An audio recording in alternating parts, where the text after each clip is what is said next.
Est-ce que Kent Hughes va empêcher Juraj Slafkovský de jouer aux Jeux olympiques en 2026?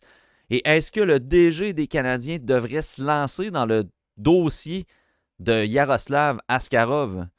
Capsule TSLH Podcast.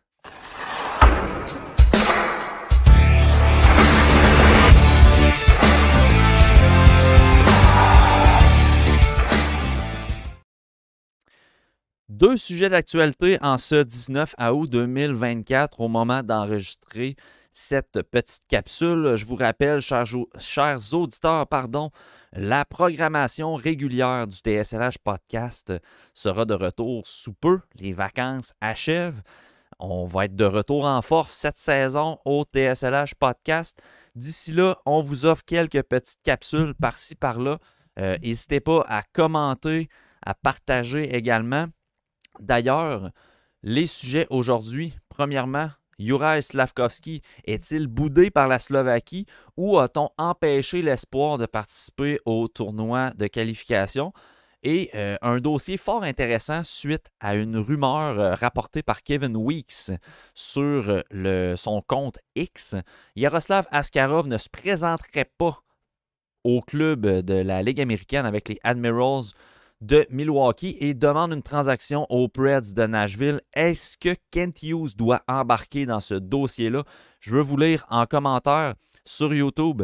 Est-ce qu'on va chercher Yaroslav Askarov et quel prix, selon vous, Kent Hughes pourrait payer pour les services de Yaroslav Askarov?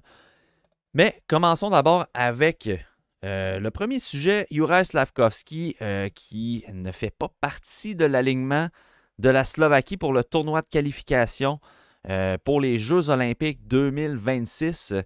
C'est une nouvelle qui est sortie aujourd'hui. On se souvient plus tôt dans l'été, Juraj Slafkovský mentionnait qu'il voulait vraiment représenter son pays, la Slovaquie, aux Jeux olympiques.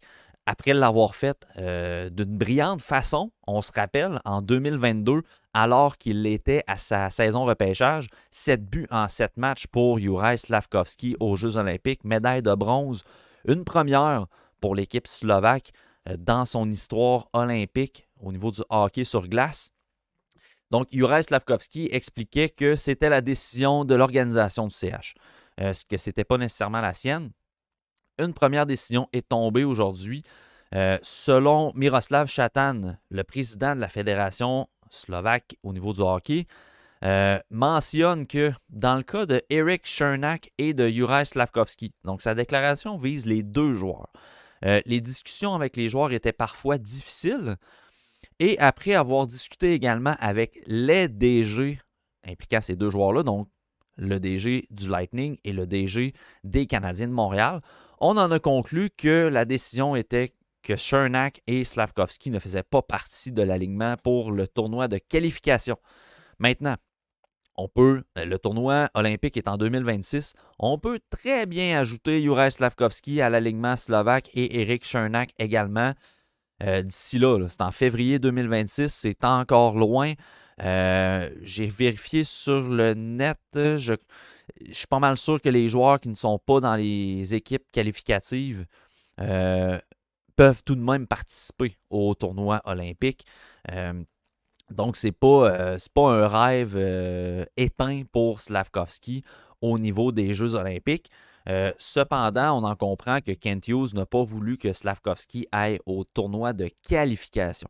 Maintenant, ce qui laisse des points d'interrogation un peu dans ce dossier-là, c'est que David Reinbacher, espoir des Canadiens de Montréal à la défense, va jouer dans le tournoi de qualification au sein de l'équipe autrichienne. Donc, David Reinbacher, lui, a obtenu la permission et pas Juraj Slafkovský. Ma compréhension de la chose est quand même assez simple. Slafkovský est un joueur de la Ligue nationale. Les camps d'entraînement commencent sous peu. Et il y a un poste garanti dans la Ligue nationale de hockey. Donc, est-ce qu'on veut prévenir les blessures? Je pense qu'il y a de ça aussi. Est-ce qu'on a opté pour une préparation pour la saison qui s'en vient un peu plus, pas un peu plus tranquille, mais tu sais, Slafkovský a joué du hockey pas mal là, dans les dernières années pour un jeune joueur qui a été a été impacté par les blessures au début de sa carrière dans la Ligue nationale. Donc, je pense que c'est vraiment en fait, c'est clairement un plan individuel qui émane de cette décision-là des Canadiens de Montréal, parce que si c'était purement visé sur le tournoi de préparation, on ne veut pas que nos joueurs participent au tournoi de préparation, on n'aurait pas laissé David Reinbacher et Vincent Rohrer, exemple. Rohrer ne lutte pas pour un poste dans la Ligue nationale, on s'entend. Mais on n'aurait pas laissé David Reinbacher jouer pour l'Autriche si ce n'était pas d'un plan individualisé. Donc, de ce que je comprends, dans le cas de David Reinbacher, puis c'est mon analyse des choses, c'est que dans le cas de Reinbacher, il a terminé la saison avec des blessures. Nicolas Cloutier de TVA Sport rapportait dans un article récemment que sa réhabilitation s'est très bien passée. Il est maintenant à 100%. Il va être prêt pour le camp d'entraînement des Canadiens. Est-ce qu'on a décidé d'utiliser ce tournoi-là pour une remise en forme dans le cas de David Reinbacher? Ce que Slavkovski n'avait pas besoin nécessairement. Moi, je pense que c'est ça qui a guidé la décision dans le cas de Reinbacher. C'est pas un tournoi avec des équipes hyper relevées au niveau de talent.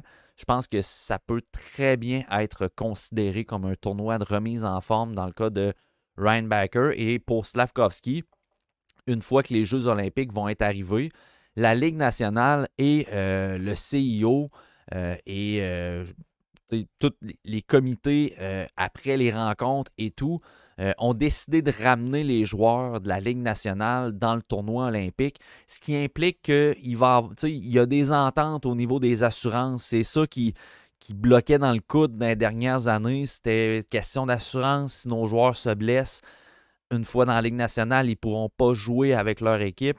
Donc, il y a eu des ententes par rapport à ça. Fait que je pense qu'on va être assez lousse pour laisser aller les joueurs en dépit du risque de blessure. Donc, je m'attends à ce que Slavkovski soit de l'alignement slovaque en 2026. Mais pour le tournoi cet été, qui commence le 29 août exactement, je pense que c'était peut-être un petit peu trop...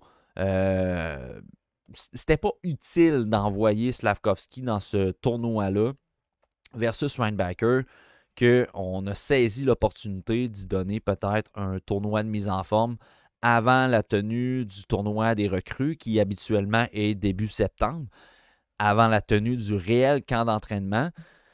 Mais aussi, je pense que si on empêche Slavkovski, un joueur NHL, de participer à ce tournoi-là estival, en fait, je pense que ça pourrait être considéré comme un indicateur comme quoi Reinbacher pourrait commencer la saison à Laval. Donc, on veut comme y aller graduellement dans le cas de Reinbacher versus Slavkovski qui est étiqueté NHL clairement. Donc, encore une fois, en commentaire, partagez-nous votre opinion sur ce dossier-là. Qu'est-ce que vous en pensez de la gestion de Slavkovski pour ce tournoi-là? Pourquoi Reinbacher, vous pensez qu'il a mérité d'y aller? En commentaire, n'hésitez pas à nous partager sur YouTube votre opinion. Deuxième sujet, Yaroslav Askarov chez les Prédateurs de Nashville. C'est un dossier qui fait parler depuis très longtemps. C'est un dossier qu'on a vu les deux gardiens des Preds dans les rumeurs. Juuse Saros a été visé par de nombreuses rumeurs de transactions. Yaroslav Askarov également a été visé par de nombreuses rumeurs de transactions.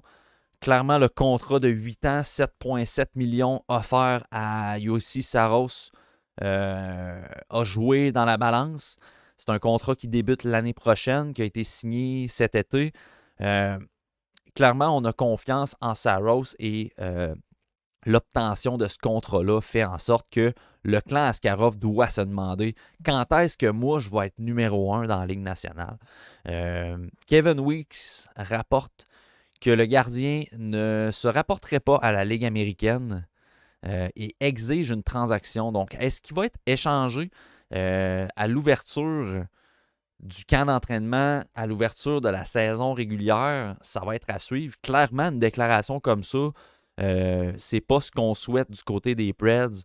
Parce que Yaroslav Askarov, c'est l'espoir qui a le plus de valeur dans l'organisation. Et maintenant que tout le monde sait, en tout cas, c'est une rumeur, mais maintenant que plusieurs considèrent que Askarov souhaite être échangé, ça peut très bien jouer sur sa valeur au niveau des transactions. Les Preds visent un retour en série vise, disons-le, la coupe. On a signé Stamkos, on a signé Marchessault, on a prolongé à long terme Saros. On veut être compétitif dans la Ligue nationale, ce qui fait en sorte que le retour pour Askarov, à mon avis, serait des jeunes joueurs implantés dans la Ligue nationale ou des vétérans pouvant avoir un impact sur un top 6. C'est comme ça un peu que je vois la valeur de Yaroslav Askarov. N'oubliez pas en commentaire, venez nous l'expliquer, qu'est-ce que vous voyez comme valeur pour Yaroslav Askarov. Mais surtout, est-ce que Kent Hughes doit sauter dans ce dossier-là? Moi, personnellement, j'embarque pas dans ce dossier-là. Yaroslav Askarov est un bon espoir, un espoir de haute qualité. C'est un des très bons gardiens qu'on attend depuis quelques années. Mais dans son développement, il y a eu beaucoup d'inconstances. Il y a eu beaucoup de moments clés où il n'a pas été capable de livrer la marchandise. Ce manque de constance-là, puis sans dire que c'est des problèmes d'attitude, mais on voit que c'est un gardien exubérant sur la patinoire. Il aime ça donner un show. Il aime ça s'impliquer même physiquement. C'est un gardien qui est très bon également devant son filet au niveau... Il y a eu, dans le passé, au niveau mondial junior, beaucoup de lacunes au niveau de la mitaine. Ça s'est amélioré. Je trouve que sa technique est pas mal meilleure que quand il était dans le junior. Mais encore une fois, c'est la constance qui n'est pas au rendez-vous. Puis au sein de l'organisation, il y a un gardien qui est assez constant dans sa progression en Jacob Fowler. On a Sam Montembeault en place pour quelques années. Caden Primo, on veut le développer également en attendant possiblement l'arrivée de Jacob Fowler. Jakub Dobeš, qu'on oublie très souvent à cause que Jacob Fowler est le nouveau joujou et on aime tellement aimer les nouveaux jouets. Mais Jakub Dobeš, fait du très bon boulot avec le Rocket de Laval. C'est un gardien intéressant à développer qui peut aussi se frayer un chemin jusqu'à la Ligue nationale. Donc, est-ce qu'on a vraiment besoin d'un Yaroslav Askarov qui manque de constance, une attitude assez exubérante sur la patinoire? T'sais, on a tendance à Montréal à vraiment souhaiter que tous les joueurs disponibles viennent à Montréal. Dubois, Lainé, maintenant Askarov. Puis c'est drôle, souvent on apprend que c'est des problèmes d'attitude qui exigent des transactions et on les veut quand même. Mais quand les problèmes d'attitude sont dans l'équipe, là, on veut s'en débarrasser. Fait que, tu sais, moi, je touche pas là, à ce dossier-là. Askarov est très bon, mais je le vois de toute façon beaucoup plus atterrir dans des formations qui cherchent des gardiens à long terme. On pense à Utah qui ont une bonne banque d'espoir, mais que niveau gardien, c'est très tranquille. Chicago manquerait fort probablement cette pièce-là dans leur reconstruction. Ont les munitions pour aller chercher un Askarov également. Mais clairement, Askarov va être échangé auprès d'un club qui le voit comme numéro 1 immédiatement. Donc, je ne vois pas Kent Hughes rentrer dans ce dossier-là. Donc, encore une fois, en commentaire, est-ce que vous voulez voir Kent Hughes embarquer dans ce dossier-là? Merci d'avoir été à l'écoute. Puis, on se revoit dans une prochaine capsule ou peut-être même dans un prochain épisode du TSLH Podcast.